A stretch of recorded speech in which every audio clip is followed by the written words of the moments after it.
Après les échos de la prière, parlons à présent de la signification de cette fête de Tabaski où de nombreuses familles font le choix de sacrifier un bélier, un rituel pratiqué par la plupart des fidèles musulmans, mais beaucoup ignorent la signification et sa valeur dans la religion musulmane.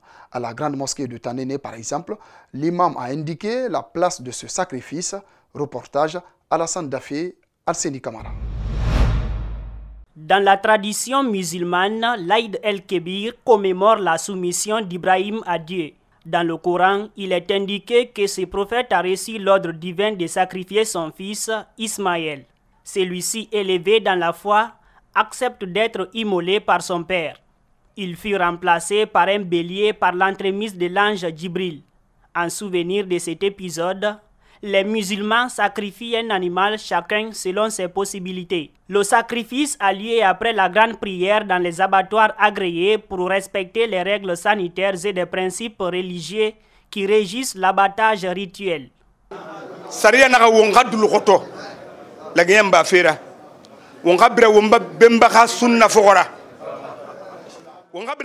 La religion nous recommande de suivre le prophète Abraham, qui a reçu dans ses rêves l'ordre de sacrifier son fils Ismaël. Du coup, le Satan vient convaincre sa femme et la femme lui répondent de faire ce que Dieu lui a autorisé. L'Aïd el-Kébir se déroule au même moment que le pèlerinage à la Mecque. Elle est célébrée le lendemain du grand rassemblement des pèlerins sur le mont Arafat. L'immolation du mouton est une sunna du prophète Mahomet. Et Dieu même a dit dans son Saint-Coran, quand tu es majeur, il faut l'exécuter. Il est ensuite d'usage de partager la viande en 3 parties égales. La première revient à la famille, la seconde aux voisins, amis, collègues et connaissances, la troisième aux pauvres.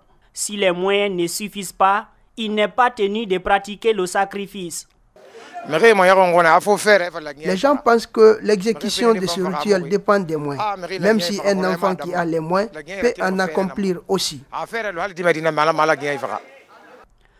Il faut rappeler que cette fête dure 3 jours même si rien n'empêche les familles de récupérer l'animal sacrifié le 2e ou le 3e jour. Voilà donc ce qu'on pouvait dire par rapport à cette fête de l'Aïd el-Kébir. Autre titre à développer dans ce journal, les réseaux sociaux ont-ils un impact négatif sur la formation des jeunes en Guinée?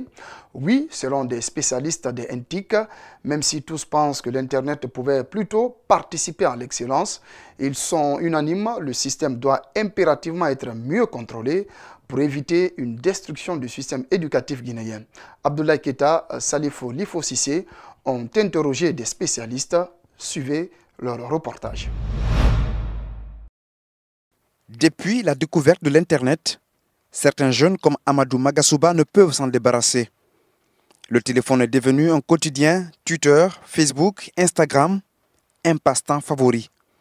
Pour réussir son baccalauréat, il aura fallu combattre les réseaux sociaux. Parlons d'Internet en général. L'Internet a une importance très capitale aujourd'hui. Ça permet l'auto-formation. Mais la jeunesse guinéenne, quand il s'agit d'Internet, ne s'intéresse qu'aux parties des réseaux sociaux. Et ce n'est pas juste à ce niveau. Je ne dirais pas que ça n'a pas impacté négativement sur mon cycle. Mais la chance que moi j'ai eue personnellement, l'explosion des réseaux sociaux a coïncidé au moment où moi j'étais déjà au lycée, donc près de l'université. Ingénieur réseau informatique, Paul Maoumi pense que l'informatique est indispensable dans l'administration publique, mais le système doit être mieux géré et verrouillé. L'informatique, c'est un couteau à double tranchant. Lorsque vous n'utilisez pas bien, alors ça risque de nuire. C'est ce qui se passe actuellement avec les réseaux sociaux. Les réseaux sociaux ont atteint telle ampleur qu'il faut un peu gérer, il faut un peu cadrer, il faut un peu sensibiliser les utilisateurs, surtout les jeunes qui se lancent dedans. Les nouvelles technologies de l'information et de la communication sont une opportunité. Sa démocratisation et l'accès à tous n'est pas sans conséquence dans la recherche scientifique, selon cet expert. La première chose est inconvénient est l'accroissement de la paresse qui est dû au fait que tout semble être sur le net. Il y a des ennemis sur l'Internet, des hackers, n'est-ce pas, des pirates informatiques, le contournement des droits d'auteur. Tout ça a fait que les enfants soient, n'est-ce pas, des accros de l'Internet. Il n'est pas rare de constater des élèves dans certaines écoles connectés pendant les heures de cours et même pendant les évaluations. Facebook, des vidéos Snapchat pour les filles, un cocktail de syndrome de dépendance à l'Internet qui affecte dangereusement le système éducatif en Guinée. Une grande partie de la route Koya-Kindia est aussi dans un état piteux. Cela ne laisse pas indifférents les usagers. Ce calvaire s'ajoute à une période de grandes pluies, occasionnant des embouteillages interminables. Djibril Kaba Kamara. La route bloquée, des flaques d'eau s'ajoutent à ce désagrément qui montre une longue file d'attente de véhicules. Nous sommes dans les contrées de Fulaya, à 10 km de Kindia. Ici, la chaussée est complètement dégradée. Je demande à l'État de faire tout possible, de, réparer la route, au moins si on ne peut pas l'élargir, réparer. Diallo vient de Gomboya. Il a dû passer 8 heures sur cette route. Commencer Gomboya jusqu'au Kindia, c'est l'embouteillage. C'est gaspillage de la route. La route est très gâtée. Même les motards se fraient difficilement le passage. De bout en bout, se créent d'interminables bouchons. Il n'y a pas tellement d'embouteillage, il n'y a pas de passage.